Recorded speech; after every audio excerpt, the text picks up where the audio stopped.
Have you ever wondered about the true appearance of people from medieval times, particularly women?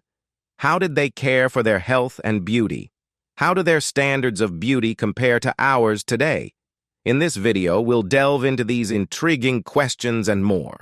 We'll unveil the authentic visage of medieval women through a blend of CGI and scientific reconstructions, showcasing rare photos and images that bring history to life. You will be amazed by the diversity and complexity of medieval women's lives and styles. You will also learn about some of the influential authors who wrote on female health and beauty in the Middle Ages, such as Trotula de Ruggiero, a woman physician, and obstetrician who was ahead of her time. Keep watching as we uncover the secrets of medieval women's beauty in this fascinating video. The Windsor Beauties. If you're intrigued by the allure and influence of women in the 17th century, a captivating glimpse into their world can be found in the remarkable Windsor Beauties. These exquisite portraits were skillfully crafted by none other than Sir Peter Lely, the official court painter of King Charles II, following the monarchy's restoration in 1660. Adorning Windsor Castle, these masterpieces now grace the halls of Hampton Court Palace, offering viewers a splendid visual feast. Lely's work not only captures the physical beauty of his subjects, but also delves into their unique stories and vibrant personalities, making them truly come alive on canvas. Each portrait showcases these remarkable women, adorned in elegant attire and striking poses, often accompanied by accessories imbued with profound symbolism. For instance, Barbara Palmer, one of the king's most devoted and influential mistresses, is portrayed delicately holding a pearl necklace, a gift from the king himself, symbolizing their intimate connection. Frances Stuart, who held a place in the king's heart as an unrequited love, dons a dress adorned with orange blossoms, a poignant representation of her chastity. Meanwhile, Elizabeth Hamilton, a cousin of the king and known for her wit and conversational prowess, is depicted gracefully holding a fan, a symbol of her sophistication and charm. These exquisite portraits not only serve as a testament to the artistic brilliance of Sir Peter Lely, but also provide an enchanting window into the lives and personas of these captivating women, offering a unique blend of history, art, and symbolism. Beyond their sheer beauty and historical significance, the Windsor Beauties offer a fascinating glimpse into the prevailing beauty standards of the 17th century. These portraits provide us with valuable insights into what was considered attractive during that era. At the time, ideal beauty was characterized by certain distinctive features. The women in these portraits are portrayed with fair, porcelain-like skin, a symbol of purity and nobility. Their long, flowing locks of hair were highly prized, framing their faces in an elegant cascade. Delicately plucked eyebrows were fashionable, emphasizing the eyes as a focal point of beauty. The subjects are depicted with small teeth, reflecting the prevailing aesthetics of the time. The portrayal of slender necks, narrow chests, and low-set shoulders highlights the emphasis on a graceful and delicate physique. Interestingly, some of these women are depicted with prominent stomachs, a visual symbol of both fertility and wealth, which were highly esteemed in that era. Moreover, the soft and gentle expressions seen in these portraits convey not only the physical charm, but also the intelligence and sophistication of the subjects. These women were not merely objects of beauty, they wielded power and influence, leaving an indelible mark on history. Torah. While the Windsor Beauties provide a glimpse into the beauty standards of medieval noblewomen, there's another fascinating example that sheds light on the appearance of everyday medieval women. Meet Torah, a woman who lived some 800 years ago in Trondheim, Norway. Unlike the elegant figures portrayed in the Windsor Beauties, Torah was neither a noble nor a courtesan. Instead, she was an ordinary citizen residing in a bustling medieval city. Her story was unearthed during an archaeological excavation conducted in 2019. Researchers from the Norwegian University of Science and Technology embarked on a remarkable journey to unveil Torah's visage. They leveraged her skeletal remains as a foundation to create a lifelike 3D model, offering us a glimpse into what she might have looked like during her lifetime. This innovative process involved the use of computerized tomography, CT scans, to meticulously analyze the structure of her skull and facial features. Subsequently, advanced computer-generated imagery techniques were employed to reconstruct details such as her skin, hair, and even her eyes. The result is a captivating and realistic depiction of Torah, a medieval woman who existed beyond the confines of aristocratic portraits, allowing us to bridge the gap between history and humanity in an astonishing way. Torah at 65 years old. In their quest to breathe life into Torah's long-forgotten existence, the researchers harnessed a wealth of historical sources and archaeological clues to glean insights into various aspects of her life. Through meticulous analysis, they were able to estimate her age, height, weight, health, and even her typical attire. Torah, it appears, was remarkably resilient, having reached the ripe age of approximately 65 years at the time of her passing, a remarkable longevity by medieval standards. Standing at about 5 feet 3 inches tall and weighing around 143 pounds, she likely commanded a presence despite her modest stature. Yet her life was far from painless. The researchers discovered signs of osteoarthritis in her spine and hips, conditions that must have inflicted considerable discomfort and curtailed her mobility. As for her attire, historical context and meticulous study suggested a wardrobe comprising a woolen dress, a linen apron, and a shawl adorning her head, echoing the fashion sensibilities of her time. In an imaginative twist, the researchers bestowed upon Torah not just a physical form, but also a vibrant personality and an immersive backstory, drawing from their interpretation of her skeletal remains. They christened her Torah, a name emblematic of medieval Norway's female nomenclature. In their narrative, she emerged as a resilient widow who resided alone in a cozy dwelling near the river's gentle embrace. 3 children had once called her their mother, but had since embarked on their independent journeys. Torah, skilled as a seamstress, stitched garments not only for herself but also for the community, and her affinity for church gatherings and neighborly interactions added layers to her character.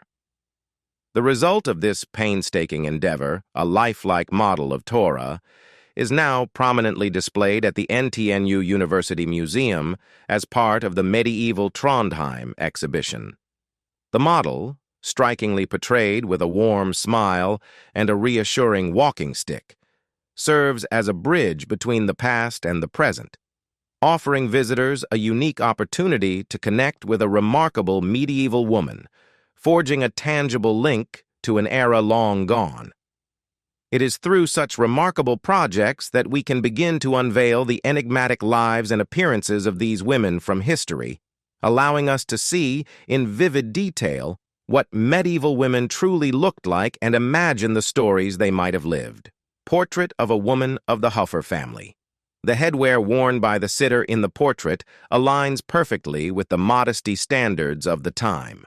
Her hair is meticulously concealed, held in place by the fabric, which is elegantly stitched and notably large in scale. The wimple, positioned deliberately to frame her face and shoulders, adds to the overall refinement of the composition. Amid the crisp cloth of her headwear, rich jewels gleam, serving as both expressions of faith and fashion, blending seamlessly in this captivating portrayal. However, there's an intriguing detail that might escape casual observation, a small fly perched on the cloth. This seemingly minor element holds a deeper significance within the composition. Created around 1470, this portrait was crafted in the wake of the Black Death and bubonic plague which had ravaged Europe's population. Could this unassuming fly be a subtle reminder, a memento mori, that death always looms nearby?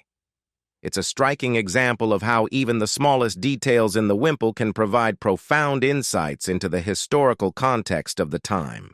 Now, let's turn our attention to a true masterpiece from the medieval period, the renowned Arnoldi Portrait by Jan van Eyck. This exquisite portrait, housed at the National Gallery, stands as a testament to the enduring power of art to evoke profound emotions. Gallery staff have often recounted the sight of visitors, their joy manifesting audibly as they stand before this remarkable piece. Though diminutive in size, this portrait boasts a depth and intricacy that continue to engage art historians, sparking ongoing debates and research. The male figure, bedecked in an extravagant medieval wide-brimmed hat, shares the frame with a woman draped in a sumptuous fur-lined gown, its fabric seemingly evoking the contours of pregnancy. To contemporary eyes, this attire might appear extreme, uncomfortable, and impractical. It prompts us to ponder whether our initial reaction should be to decipher the meaning behind this medieval fashion, or if its novelty conceals deeper significance. It serves as a potent reminder that artworks, both then and now, wield immense influence as they convey personal and political statements that resonate through the ages. As we delve further into the intricacies of the wimple, we find echoes of our present day. The next time one encounters a portrait like this, it offers an opportunity for reflection. It encourages us to recognize that we share our society with individuals who carry the weight of lived experiences related to covering their hair and the complex emotions it entails. These conversations, touching on matters of gender and diversity, are embedded within the very fabric of our historical collections, serving as a poignant reminder each time we gaze upon a medieval portrait. Cold Case Withorn. One of the most captivating endeavors to employ CGI and advanced scientific techniques for reconstructing medieval faces is the Cold Case Withorn project.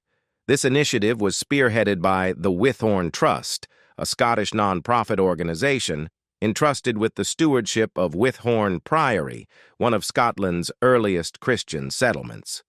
The primary objective of this project was to revisit an extensive archaeological archive containing more than 42,000 artifacts excavated from the Withorn site since the late 19th century. To achieve a deeper understanding of the lives and deaths of medieval Scots, the project harnessed various scientific methods, including radiocarbon dating, stable isotope analysis, and the intricate art of facial reconstruction.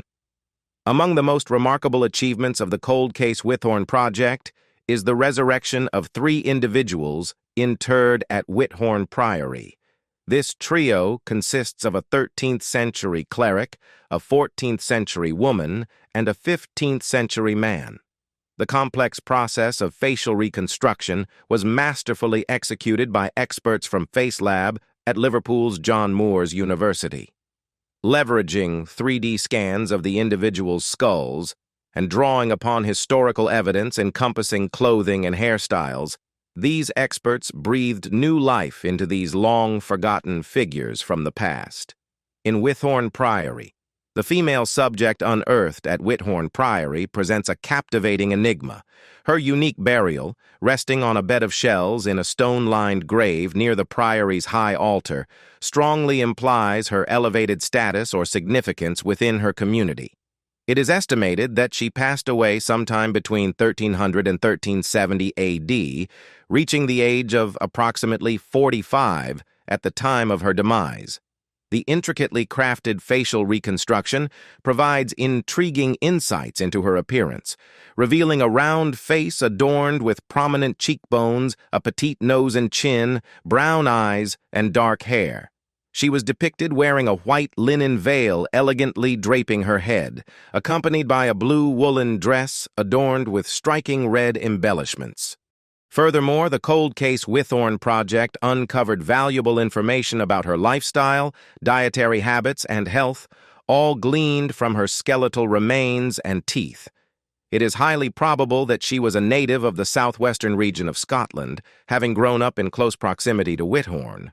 Her diet predominantly consisted of terrestrial foods, supplemented by occasional marine resources like fish or shellfish. The evidence indicates that she endured dental decay, abscesses, and tooth loss, likely causing her considerable pain and discomfort. Additionally, she grappled with osteoarthritis in her spine, which could have significantly impacted her mobility and daily life. Beauty standards of medieval Scotland. Indeed, the beauty standards of medieval Scotland stood in stark contrast to contemporary ideals of beauty. Historian Eleanor Janega provides us with valuable insights into the aesthetics that held sway during that era. For medieval individuals, a high forehead was deemed particularly attractive, and women went to great lengths to achieve this coveted feature by plucking their hairlines. Bright, captivating eyes were highly prized, and medieval women resorted to using drops concocted from various plant extracts to enhance their eyes' radiance. Achieving rosy cheeks was another objective, and individuals employed tactics like pinching or applying herbal concoctions to create the desired flush of color. Maintaining white teeth was also paramount, and people adopted practices like cleaning their teeth with a cloth or chewing on herbs to preserve their teeth's whiteness. Interestingly, the preference leaned toward natural hair colors, such as blonde or brown, rather than dyed hair, which was often perceived as dishonest or even immoral. The female subject from the Cold Case Withorn project provides a compelling illustration of how medieval beauty standards could be a mix of adherence and deviation. Her bright eyes, indicative of one such desirable feature, aligned with the ideals of the time. However, the absence of a high forehead and the presence of dental problems challenged some aspects of those standards. Furthermore, her choice to wear a veil, which concealed a significant portion of her hair, introduced another layer of complexity. While she adhered to the practice of covering her hair, which was in line with certain beauty norms, the concealment also left an element of mystery. It's crucial to recognize that these beauty standards were far from fixed or universally applied across medieval Europe. They exhibited considerable variability, influenced by factors such as social class, regional distinctions, cultural nuances, and individual preferences. The diversity within medieval societies meant that beauty ideals could be multifaceted and dynamic. Beauty, health, and hygiene. Medieval women placed significant emphasis on their appearance and well-being, a practice that resonates with the concerns of modern women. Their standards of beauty and hygiene were intricately woven into the fabric of their culture, religion, and social class, reflecting the rich tapestry of medieval life. What sets them apart is that these women had their own unique sources of knowledge and guidance, which they leveraged to maintain their health and beauty. Their toolkit included an array of resources, from medical treatises and herbal manuals to cherished recipes and cosmetic guides. In this historical tapestry, one name stands out as an influential figure in shaping the discourse on female health and beauty during the Middle Ages, Trotula de Ruggiero. This remarkable woman was not only a physician but also an obstetrician who resided in the vibrant city of Salerno, Italy, during the 11th century. Salerno was renowned for its medical school, an institution that represented the pinnacle of medical education in Europe at that time. Trotula's contribution to the field of women's health and beauty was immense. Her extensive body of work encompassed various facets of women's well-being. She authored treatises on women's diseases, childbirth, cosmetics, and skincare, each brimming with valuable insights and knowledge. Trotula's writings resonated far beyond the shores of Salerno. They found eager readers and translators throughout Europe. Trotula de Ruggiero's enduring legacy in the realm of female health and beauty extends beyond her role as a pioneering physician and obstetrician. Her most renowned work, Passionibus Mulierum Curandorum, The Diseases of Women, affectionately referred to as Trotula Major, stands as a testament to her comprehensive understanding of the multifaceted aspects of women's health. This voluminous work, consisting of a remarkable 63 chapters, delved deep into the intricate tapestry of female well-being. Trotula left no stone unturned, addressing a wide array of topics that resonated with the experiences of medieval woman. Her treatise spanned a vast spectrum, encompassing matters such as menstruation, conception, pregnancy, childbirth, infertility, abortion, contraception, breastfeeding, menopause, and even the pursuit of sexual pleasure. However, Trotula's expertise did not stop there. Her holistic approach to female health extended to encompass the common afflictions and discomforts that women encountered in their daily lives. From the nuisance of headaches to the challenge of fever and the vexations of worms, warts, and corns, Trotula offered practical advice for diagnosis and treatment. De ornatu mulierum, on women's cosmetics. Trotula de Ruggiero's contributions to the field of women's health and beauty extended even further with her noteworthy work, De ornatu mulierum, on women's cosmetics, also recognized as Trotula Minor. This comprehensive treatise comprised a remarkable 36 chapters, delving into the intricate world of female beauty with depth and breadth. Within the pages of Trotula Minor, readers were privy to a treasure trove of wisdom encompassing a myriad of facets related to women's beauty. Trotula's extensive exploration covered subjects ranging from hair care, skin care, and makeup to perfumes, baths, depilation, dental care, and even body shape. Her meticulous attention to detail was evident as she shared intricate recipes for crafting an array of cosmetic products. These recipes featured a harmonious blend of natural ingredients derived from the bounty of the natural world, including plants, fruits, flowers, and animal products. And Trotula's guidance extended beyond the mere creation of cosmetic concoctions. She delved into the art of application, offering insights on how to enhance one's appearance in harmony with individual complexions and facial features. Her holistic approach to beauty was a testament to her multifaceted expertise, combining scientific knowledge, empirical observation, and practical wisdom. One of the remarkable qualities that set Trotula apart was her unwavering commitment to addressing the diverse needs and desires of women irrespective of their social status or age.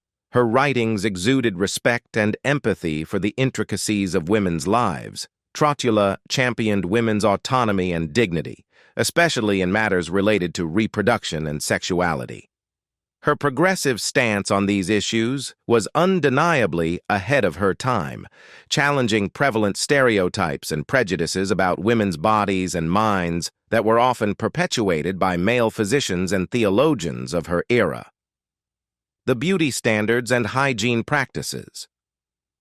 The beauty standards and hygiene practices of medieval women may appear different from our contemporary ideals, but they were by no means inferior or less sophisticated.